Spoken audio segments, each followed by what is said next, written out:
Bonjour à tous, on va parler aujourd'hui de Captive ou Alias Grace en VO. D'ailleurs, je pense que le titre en VO est quand même mieux choisi que celui de la VF, car Alias Grace, donc Alias pour moi ça veut dire, enfin c'est tout ce qui est lié à l'investigation un petit peu, vu qu'on dit Alias Investigation, enfin, j'imagine. Et Grace c'est le nom de l'héroïne, donc Alias Grace, investigation sur Grace. Ça me paraît pas déconnant comme nom. Par contre, Captive, oui, l'histoire, c'est sur une jeune canadienne, enfin irlandaise d'origine, qui du coup émigre au Canada et est accusée de participer à un meurtre et du coup se retrouve condamnée à mort, mais que sa peine est commuée en prison à vie et du coup elle est captive, donc elle est en prison. Et du coup la série va s'intéresser en fait à une demande de grâce complète pour Grace, du coup. Et pour obtenir cette grâce, donc il y a tout un une espèce de comité qui se réunit et ils ont besoin de l'avis d'un médecin spécialiste dans le comportement. En gros pour savoir pas vraiment si elle est coupable ou pas, mais si elle est saine d'esprit, on va dire. Et du coup, on va suivre l'histoire de ce médecin donc spécialisé dans le comportement et de Grace. Là où le nom français de la série est intéressant, Captive, c'est parce que la série est vraiment captivante. Le rythme de la série est vraiment excellent et vraiment on s'ennuie jamais. On reste scotché. La série est très courte, elle ne fait que 6 épisodes, donc 6 épisodes de 45 minutes à peu près.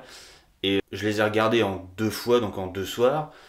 Et franchement, si j'avais plus de temps, je regardais vraiment tout d'affilée. On est vraiment, comme je disais, scotché devant l'écran. Ça faisait quand même pas mal de temps qu'une série m'avait pas vraiment scotché à ce point-là. Une des choses qui font que la série est vraiment aussi addictive, c'est la qualité de ses acteurs. Enfin, j'ai vraiment pas souvenir d'un seul acteur qui soit pas juste pas terrible. Ils sont tous vraiment excellents. Peut-être un des jeunes qui joue, je ne me rappelle plus son nom, mais un jeune acteur qui arrive à un moment donné, peut-être un petit peu moins bon, mais ouais, notamment on le revoit sur la fin et voit lui peut-être un petit peu en dessous, mais vraiment, et encore, quand je dis un petit peu en dessous, c'est quand même très correct. Non, vraiment, tous les acteurs sont vraiment très très bons. Et même la VF, parce que du coup j'ai regardé la série en VF, est vraiment excellente. J'ai regardé un bout d'épisode en VO pour comparer et je vois pas trop de différence. Alors la VO est toujours un petit peu supérieure forcément, mais la VF passe vraiment très bien. D'ailleurs, un petit truc qui est un peu supérieur en VF comparé à la VO, parce que du coup la série, oui, je l'ai pas précisé, mais la série se passe au 19e siècle, en 1840 et quelques je crois, ou 50, enfin milieu du 19e siècle on va dire. Et dans la VF, ils prennent plus le côté parler 19e siècle, ce que fait un peu moins la VO. Enfin, en tout cas, je ne l'ai pas senti. Après, je suis pas bilingue non plus, donc je me rends moins compte de ces choses-là.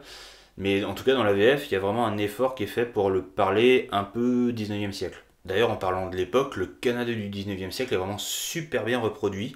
Les décors sont vraiment magnifiques. C'est vraiment rien à redire encore à ce niveau-là.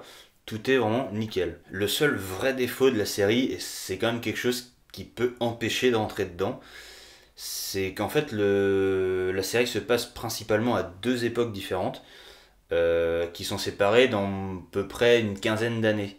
Et du coup c'est la même actrice qui joue donc Grace à peu près, on ne sait pas son âge exact, mais elle entre 14 et 16 ans, et la Grace qui a une trentaine d'années. Et bah on voit pas trop la différence, alors que bon, entre une fille de 15 ans et une femme de 30 ans, normalement, on est censé voir, donc ils auraient peut-être pu un peu mieux travailler tout ce qui est maquillage. Alors, l'actrice joue, elle prend une voix plus aiguë, etc. pour toute la partie où elle est censée avoir 15 ans. Mais bon, on voit très bien qu'elle a pas 15 ans. Elle fait au mieux une vingtaine d'années, 20, 22, mais elle fait pas 15 ans. La partie où elle a 30 ans, du coup, elle fait presque trop jeune. Ça fait, allez, une femme de 30 ans, mais qui fait plus 25. Mais ça, si on se force à faire abstraction, ça passe, mais il faut se forcer au départ. Je pense que certains peuvent justement ne pas bien comprendre la différence d'époque à cause de ça. Au début, je pensais qu'il y avait quelques années, peut-être 5 ans. Et c'est après, quand on comprend qu'il y a en plus, alors c'est moi qui ai mal compris au départ, ils le disent dès le départ qu'il y a une quinzaine d'années, mais j'avais pas fait attention. Mais quand je me suis vraiment rendu compte qu'il y avait 15 ans, je me suis dit, ouf, 15 ans, on voit vraiment pas les 15 ans. Donc c'est quand même un gros défaut de la série. Alors quand on passe au-delà de ça, comme je le disais, la série est vraiment excellente, mais il faut réussir à passer au-delà. Un gros point fort de la série, et là je vais essayer de pas spoiler ou vraiment de spoiler le minimum, c'est qu'en fait elle nous amène à trois solutions possibles. Donc soit elle est coupable, et du coup elle se fout de notre gueule entre guillemets, soit il y a un côté fantastique, c'est-à-dire que c'est quelqu'un qui a pris possession de son corps, entre guillemets, pour faire participer au meurtre, soit elle est folle. Enfin, folle, elle est schizophrène, mais elle est vraiment complètement schizophrène, avec deux personnalités complètement distinctes en elle. Et la série nous laisse décider, enfin, c'est pas que la série nous laisse décider, mais selon la façon dont on se prend dans le récit, on peut le voir des trois façons différentes, je pense. Après, je pense que la série nous amène quand même clairement sur un choix parmi les trois, mais pour avoir discuté avec d'autres personnes qui l'ont vu, ils se sont plus orientés vers un autre choix que le mien. Donc, alors on peut, si vous avez vu la série, on peut en discuter en commentaire. Je vais pas le dire ici parce que si quelqu'un n'a pas vu la série, je veux pas le spoiler, le spoiler avec ma vision des choses. Je pense que ça, du coup, justement, ça lui gâcherait un peu tout le plaisir de la série parce que ça fait, c'est quand même l'intérêt principal de la série, de savoir le pourquoi.